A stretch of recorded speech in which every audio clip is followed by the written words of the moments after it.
नमस्कार दोस्तों, मैं doctor Amrendra Kumar, assistant professor, department of psychology, Rajendra college Chhapra, Saran Bihar.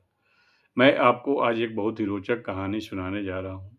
इस कहानी का शीर्षक है इंतज़ार का फल। इस कहानी के लेखक हैं कोएल्हो। इस कहानी के लेखक हैं पोलो कोएल्हो। इस कहानी जब हम एक बाँस के बीज को बोते हैं, वो पहले 3 साल तक कोई पौधा नहीं दिखता है। 3 साल तक कोई पौधा नहीं दिखता है। इसे देखकर हम सोचते हैं कि बीज खराब है, लेकिन ऐसी बात नहीं है। 5वें साल में वह पौधा, एक छोटा-सा पौधा निकल के बाहर आता है।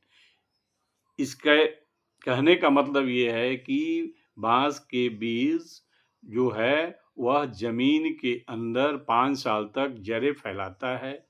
फिर पूरे विकास के बाद वह कुछ साल में 25 मीटर, उसकी ऊंचाई 25 मीटर तक हो जाती है। यानी कि यहाँ बांस के बीज की तुलना, यहाँ इंसान की तुलना बांस के बीज से की गई है। जिस तरह इंसान अपने जीवन में, अपने जिंदगी में काफी मेहनत करता है, पढ़ाई करता है, उसके बाद भी उसको तुरंत नतीजा नहीं मिलता है, इसलिए इसे आदमी को घबराना नहीं चाहिए, क्योंकि जो समय है वह उसमें जिस तरह बाँस का बीज नीचे गहराई तक गया ज़मीन में, उसके बाद वह ऊँचाई को छुआ, उसी तरह इंसान भी बहुत इंसान भी बहुत अपने को मतलब मेहनत करने के बाद अपने जीवन में सफलता प्राप्त करता है और लक्ष्य की प्राप्ति करता है, और वह अंदर से मजबूत होता है। मतलब उतने उतने दिनों में वह बहुत कुछ सीखता है। सीखने के बाद वह पूर्णतः जब सैटिस्फाइड हो जाता है कि हम पूर्णतः मतलब हमारी सारी जो भी है कमियाँ पूरी हो गई हैं, हम अब सफलता को प्राप्त कर सकते हैं। जिस तरह आज के डेट में मैं अपना ही एग्ज़ाम्पल देता हूँ कि असिस्टेंट प्रोफ़ेसर बनने में काफ़ी मेहनत करनी पड़ी, काफ़ी पढ़ाई करनी पड़ी। उसके बाद सबसे बड़ी चीज़ है कि इस कहानी में सबसे बड़ी चीज़ बाँस के बीज का जो क क कहा गया है, उसकी तुलना जो की गई है, उसमें धैर्य और निरंतर प्रयास मूल चीज़ है। इस कहानी का मूल तथ्य है धैर्य और निरंतर प्रयास। जिस व्यक्ति में धैर्य रहता है, जो व्यक्ति निरंतर प्रयास करता है, वह जीवन में काफ़ी ऊँचाई तक जा सकता है, अपने लक्ष्य को प्राप्त कर सकता है। जिस तरह मैंने काफ़ी समय तक मेहनत किया, मेहनत करने के बाद तब जाके असिस्टेंट प्रोफ़ेसर के इंटरव्यू में क्वालीफ़ाई किया।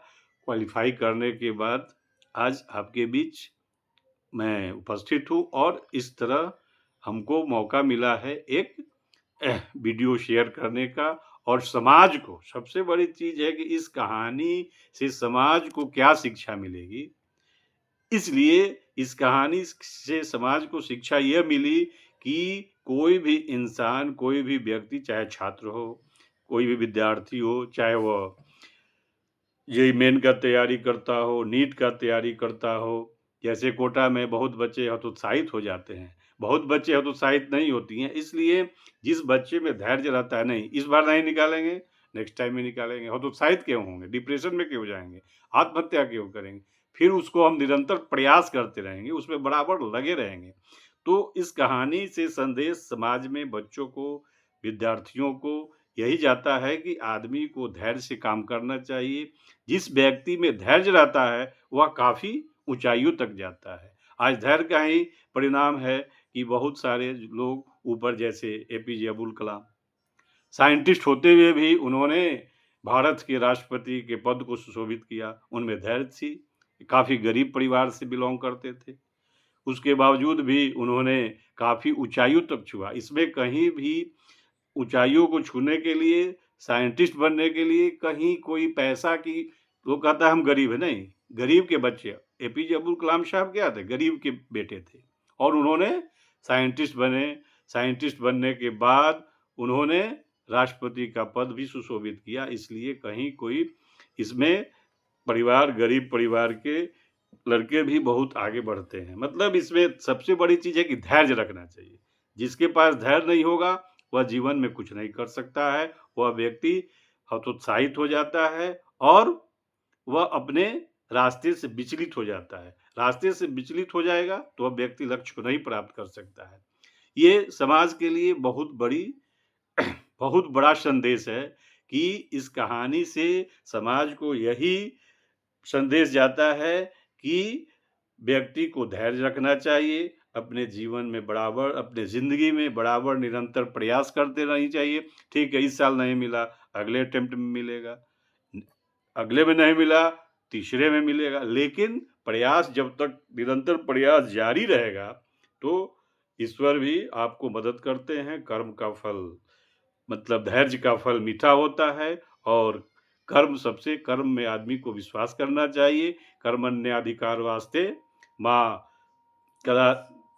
माँ फलेषु कदाचन भगवत गीता में कहा गया है कि कर्म करने वाले कर्म की ही प्रधान होती है, कर्म ही प्रधान होता है, भाग्य नहीं होता है। आप यदि हाथ पर हाथ रख के बैठे रहिएगा तो आपको ईश्वर आपके मुंह में भोजन नहीं दे देंगे। आपको कर्म करना पड़ेगा, सुबह उठ के आपको जाना पड़ेगा, जो भी आप जिस लायक है वह काम करना पड़ेगा, तब आपको 2 रोटी मिलेगा, 2 भोजन मिलेगा।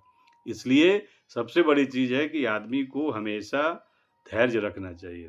धैर्य रहेगा तो सारी चीज़ें आपको जीवन में, ज़िंदगी में मिल जाएगी और हमको उम्मीद है कि इस कहानी से बहुत लोग लाभान्वित भी होंगे। इस कहानी से बहुत लोगों को शिक्षा भी मिलेगी और बहुत लोग इससे लाभान्वित होते हुए और इस कहानी को आगे समाज में फैलाने का काम करेंगे। बस मैं अपनी बात यहीं समाप्त करता हूँ। नमस्कार, धन्यवाद।